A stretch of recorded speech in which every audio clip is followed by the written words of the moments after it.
I think the best thing to ever happen to Chelsea was Clearlake taking over.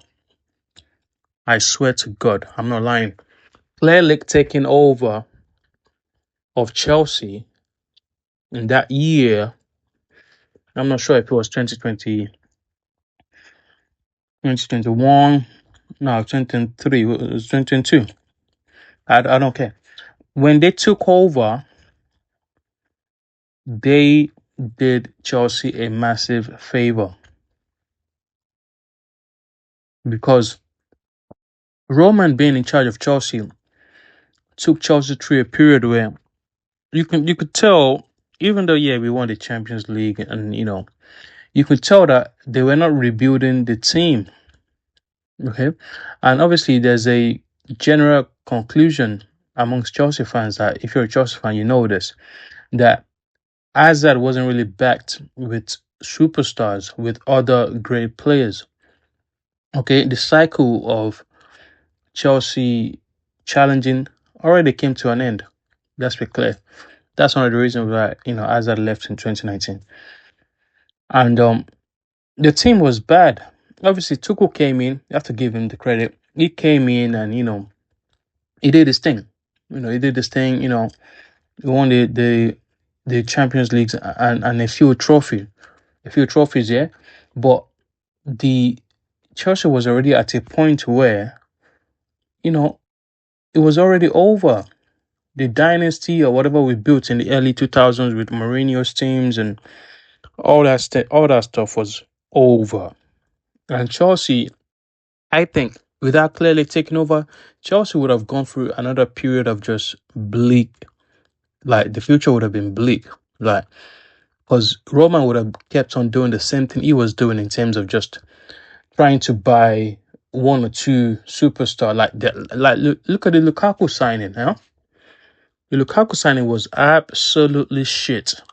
For whatever reason, it just didn't work out. And that was £100 million signing. And at that point, that season we signed Lukaku, that was the wrong move. That season was when we should have done something that Clearlake did, even though Roman was in charge. It should have been, let's start building for the future and buying all this great young talent and building the team. Remember that season when Lukaku came back, where we played Arsenal, I think first game of the season or the first two games of the season or whatever, and we went to the Emirates and smashed them 2-0. Right? We beat them 2-0, but that wasn't a great team still. That Chelsea team. That was the period where we should have been doing what Clearlake eventually did. Obviously, Clearlake also tried to do what Chelsea of old normally do, which is, buy this superstar and, Raheem Sterling and all those things. But it didn't work out. It didn't work out because that formula wasn't working anymore. When you look at the teams that were winning trophies, Premier Leagues, Champions League, it wasn't a team of one or two superstars. It was a team of very, very, very good players. You look at City, it was a group of players that very, very good. Okay, you look at Liverpool, it was a group of players where they're just very, very good. You look at even though I don't like, I don't really think what Arteta and Arsenal have done has been successful, but you look at what they've done as well. It's not just one player or two players. It's a group of players that are just very, very good.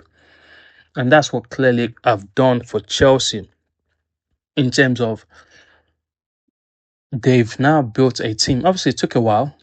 I think it took 3 years, right? It was Potter, and then it was Pochettino, obviously, and then Maresca. It took 3 years. 3 years to the point where now going into the fourth full year, you can tell that, okay, this is what they're doing. All right, it's making much more sense. It's clear to everybody. If you're still confused, if you're still doubting Clearlake, I think you're just confused. You don't know ball. You don't know ball, to be honest. But what they are doing, you just have to give them the time. Give them time, especially going into the season. 2025-2026, this season, I think Chelsea are going to be very, very solid, very, very good, not just defensively, but in attack as well, with the addition of Pedro, Delap, Palmer doing his thing, Jamie Gittins as well.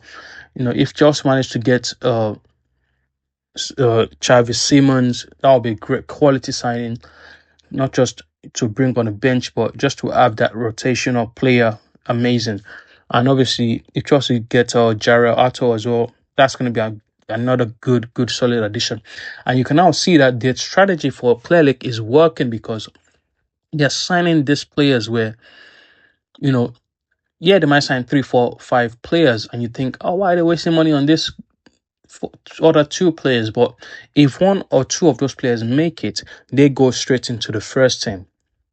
Okay, the ones that don't make it get shipped out of the club in 1 or 2 years, like the Kane Chukwuemekers and even Noni Madueke.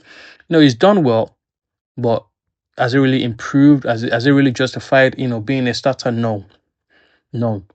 And Pedro Neto was obviously it was between Neto and Noni Madueke, but Neto is a much better player, much accomplished player, much player that can actually create for others. He might not score too many goals, but he will create. He will work hard tirelessly. Okay, that was the right choice to keep Neto and give Neto another season. Obviously, based on what you can see Neto doing in the Club World Cup, you can see that it's got bags of talent. He can score, he can shoot. All you have to do is, I think Neto just have to improve his decision making this going into this 2025-2026 season. But overall, I think this team now that we have, Chelsea are going to be better. I don't think we're going to win the league. If we do, it's not going to be surprising because I think Maresca. Actually, now to talk about Maresca, Enzo Maresca, he was announced to be Chelsea manager a year ago. Obviously, a lot of pundits and content creators laughed at him and talked about him in terms of being a rookie manager. But this guy, two seasons in a row, has achieved his objectives in terms of when he was in the championship. He basically won the championship. He won the league there for Leicester to be promoted to Premier League, and then left Leicester, which means he achieved his objectives. Then came to Chelsea, and then Chelsea being a step up, the Premier League being a tougher league, the best league in the world, but still he was able to achieve his objectives. That's the most important thing, and he won because there were expectations going into last season, season 2024-2025, saying he has to win the Europa League because Chelsea got demoted due to Manchester United, being FA Cup winners or whatever, right? So they qualify for the Europa League, and Chelsea got demoted to the UEFA Conference League. But there were expectations that, hey, he has to win the Conference League, and guess what he did? Objective 1 achieved. Hey, Chelsea have to get, Champions League qualification, top 4, blah, blah, blah. Guess what? Expectations, and he did. He achieved it. Objective number 2, done. Then we got into the Club World Cup 2025, right? You might say, oh, Chelsea should not have been there, blah, blah, blah. But based on the qualification requirements and being the Champions League winner 4 years ago, hey, we don't care. But we went in there. And people were obviously saying, oh, Chelsea haven't faced anyone yet who's best playing the Brazilian sides and blah, blah, blah. But hey, expectations, okay, Chelsea should win it then because they haven't played anyone yet. But Chelsea meet PSG. That's what people were saying. PSG will smash Chelsea and this and that. But guess what? PSG didn't smash Chelsea. They didn't smash Chelsea. Okay? Chelsea smashed PSG. Okay? Chelsea smashed PSG in the Club World Cup final 2025. Smashed, absolutely destroyed PSG. And in my next video, I'm going to talk about exactly how Chelsea destroyed PSG in that Club World Cup final because I've absolutely analyzed it as well. I've taken my time and I'm ready to make an analysis on that match. I'm a Chelsea fan.